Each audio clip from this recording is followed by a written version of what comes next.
Hello students, once again this side Priyanka Mehta. Well, today in my video I'll be discussing the topic input output subsystems, in which I'm going to discuss first of all the concepts of peripheral devices, what are they, how they can be classified, and later on we'll see that how an input output device offers an efficient mode of communication. For that we are going to discuss the concept of input output interface. So basically what an interface is, what are the role an interface actually play in order to have a communication between your computer system as well as your IO unit. So let's start with this. Let's start with input-output subsystems, but before that, let us first understand what are peripheral devices and how they are classified. Well, a peripheral device is also denoted as an input-output device, which is an internal and external device that can be directly connected to a computer system just to add an additional functionality. However, it does not contribute to the computer's primary function such as computing. Alright, so it is directly added or attached to a computer system just to have some additional functionality added to a computer system. We cannot say that these peripheral devices, they perform the basic primary function that what your computer do, such as computing. So they cannot do that. They are just added or attached to a computer system to have some additional functionality. Now these peripheral devices, they provide an efficient mode of communication between your computer system and your outside environment, and hence they are classified into three types: input device, output device, and storage device. Well, input devices are those peripheral devices which are used to enter data into the computer system. So these are those special devices which will be attached to your computer system so that we can enter our data into the computer system. Next is output device. Again, these are those peripheral devices that produces a result or output from the computer system to the user. Next, we have storage devices. These are again classified as peripheral devices because they are used to store data so that they can be processed by the processor.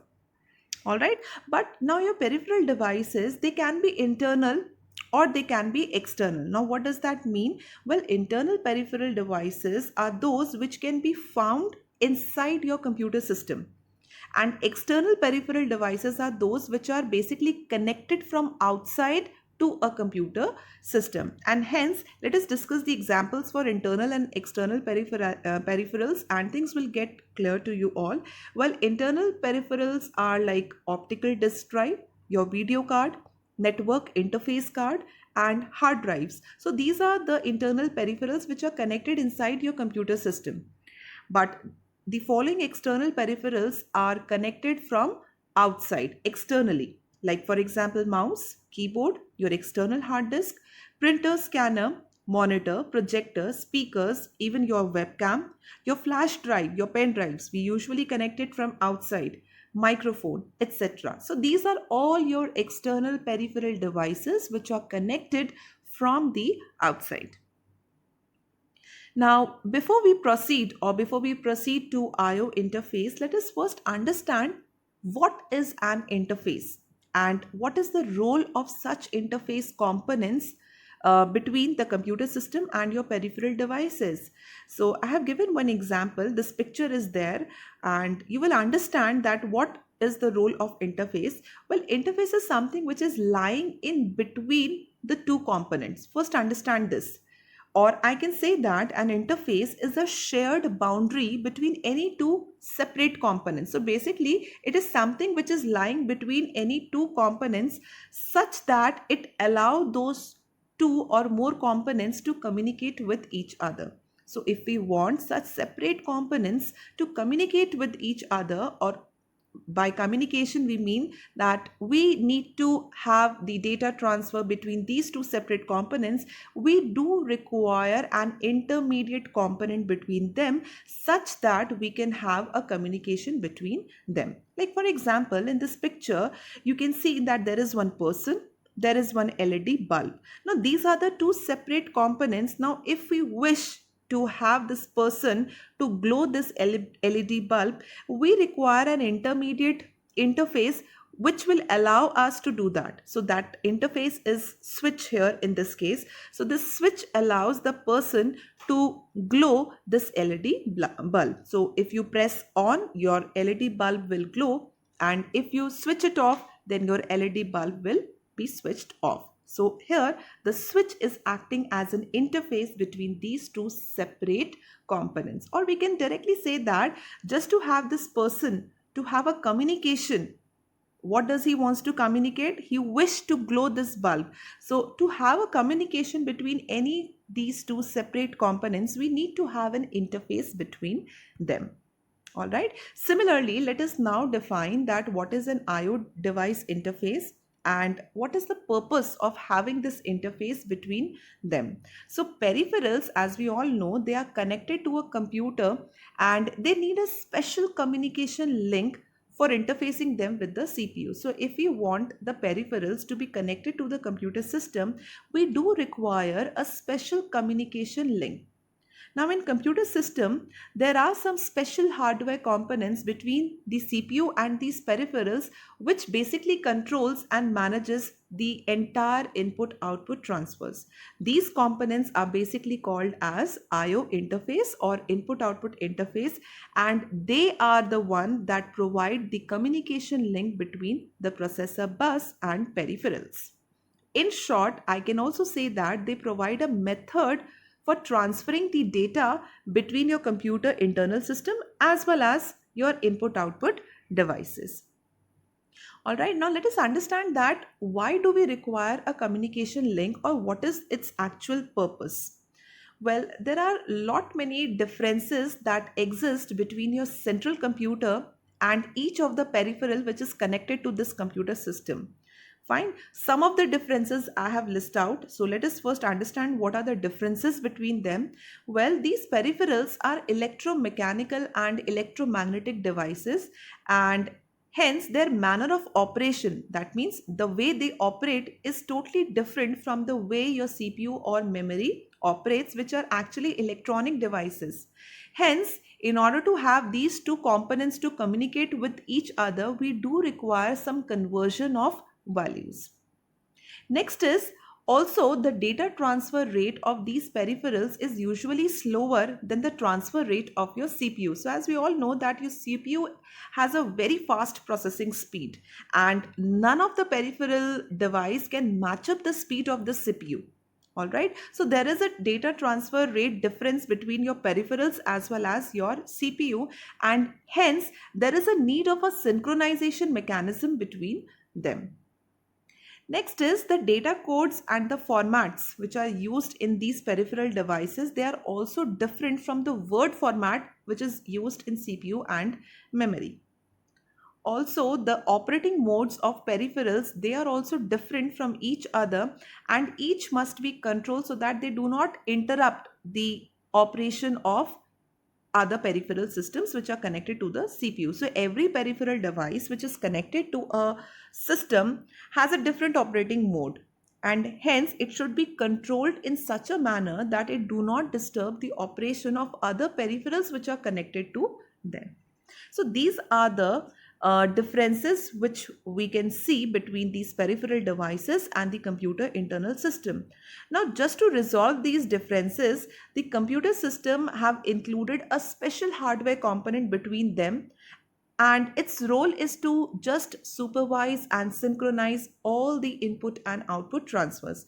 And we call these components as interface units, which interface between your processor bus and peripheral devices. Now let us see what are the functions of interface units.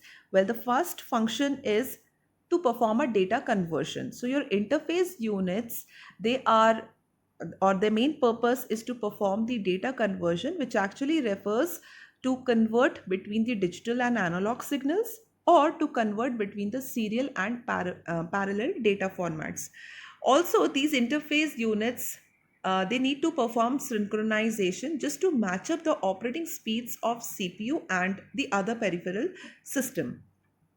The other interface units, basically the interface units, they also need to perform this device selection function which refers to the selection of a particular IO device by the CPU, that too in a queue manner. So these are the basic functions which your interface units needs to perform. It needs to perform data conversion because there is a change in the data formats between your processor and your peripheral systems.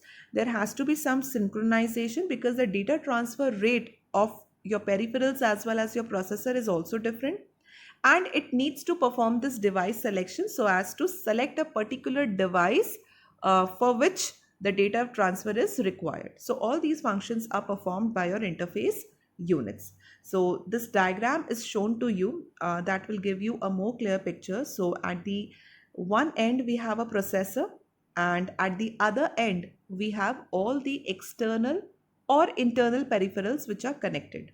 Now both these two components are connected through an interface unit or interface component. So every peripheral device have their own interface units.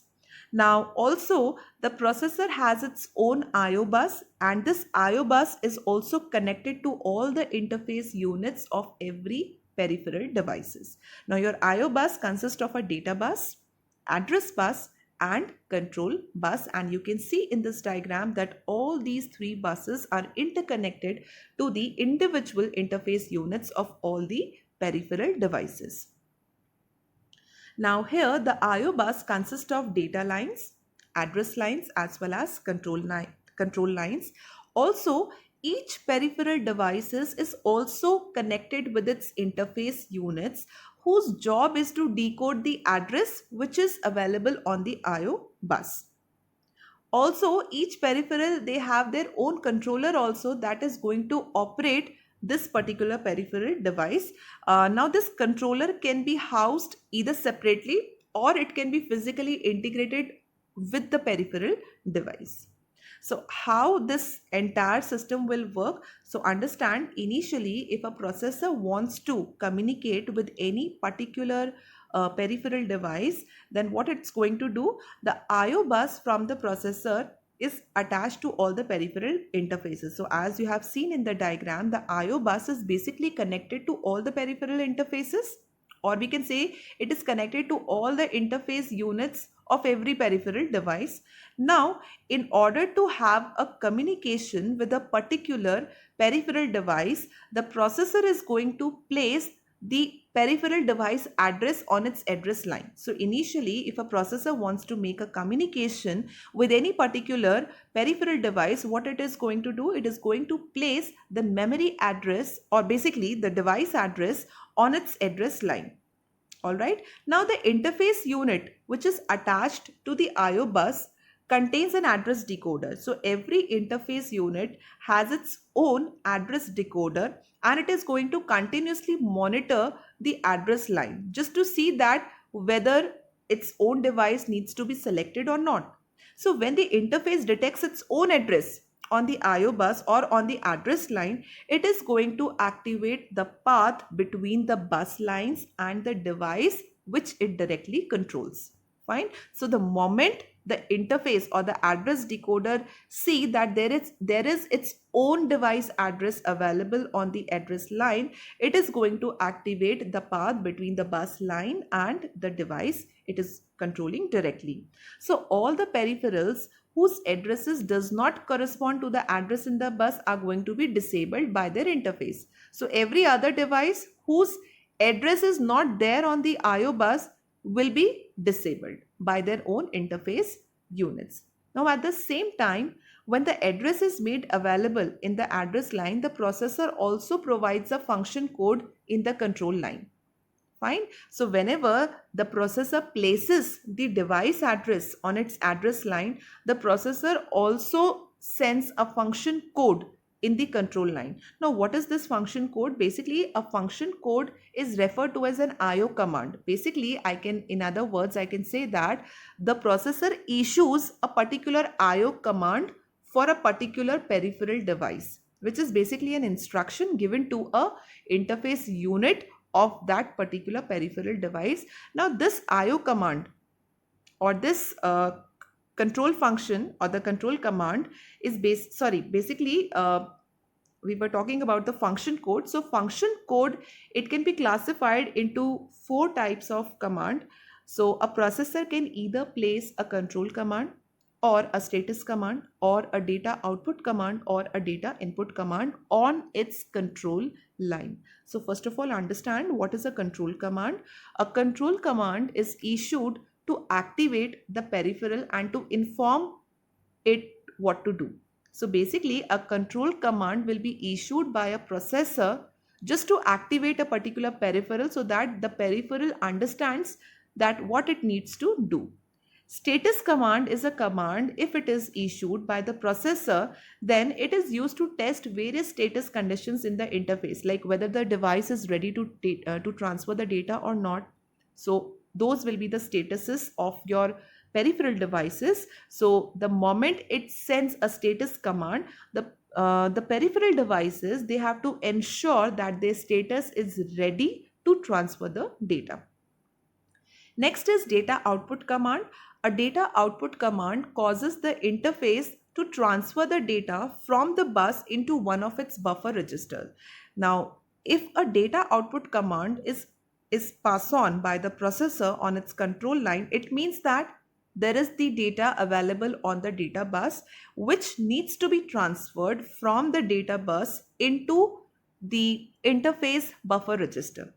Fine. So data will be transmitted from the bus into the peripheral devices. In short, data input command, it is just the reverse of the data output command. So basically it is just opposite of the above command. In this particular case, the interface is going to receive a piece of information from the peripheral device and it is going to place it in its own buffer register. Afterwards, the processor is going to check whether the data is available or not through a status command, which I have already discussed, and then it is going to issue a data input command. So now the interface is going to place the data on the data lines where they are accepted by the processor. So you can see here that the data is moving bidirectionally. Either the data can move from internal to any outside peripheral device, or a data can move from peripheral device into the system. Like for example, if I talk about a monitor peripheral device, in that case we need to have a display of our data. So in that case your data will be transmitted from the processor to this peripheral device, that is monitor. All right. If we have a keyboard as a peripheral device, the data is going to be transmitted from the peripheral device into the processor. All right. So this was the basic discussion on what are the peripheral devices and what role the interface play. Fine. I hope the content is clear to you all. In my upcoming videos, we'll be discussing about the mode of data transfer. Thank you so much students for listening this video. If you have any questions related to this, you can drop your queries in the below mentioned comment section. And please like my video and subscribe my channel to stay updated. Thank you and have a nice day.